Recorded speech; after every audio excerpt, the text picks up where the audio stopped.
52 రోజుల్లో ఇంటి చుట్టూ ప్రహరీ వాళ్ళు కాదు, ఒక పట్టణం చుట్టూ ఒక ఎత్తైన ప్రాకారం 30-40 అడుగులు ఎత్తు, ఇంచుమించు 2 కార్లు పక్కపక్కనే వెళ్ళగలిగినంత వెడల్పు కలిగిన ఒక పెద్ద ప్రాకారాన్ని 52 రోజులు కట్టి ఫినిష్ చేశారు. శత్రువులందరూ హవాక్కైపోయారు. How it is possible? అసలు ఎలా సాధ్యమైంది? 52 రోజుల్లో పట్టణం చుట్టూ ప్రాకారాన్ని నిలబెట్టేశారే వీళ్ళు. తర్వాత వచనంలో ఏముంటుంది తెలుసా?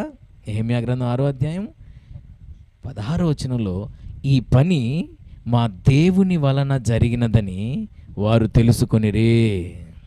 ఎవరి ద్వారా జరగాలి? చదవండి ఒకసారి అన్నమాట. Nehemiah 6:16, page number 405. అయితే మా శత్రువులు ఈ సంగతి వినినప్పుడును, మా చుట్టూ నుండి అన్యజనులందరూ జరిగిన పని చూచినప్పుడును వారు బహుగా అధైర్యపడిరి. ఏలయనగా ఈ పని మా దేవుని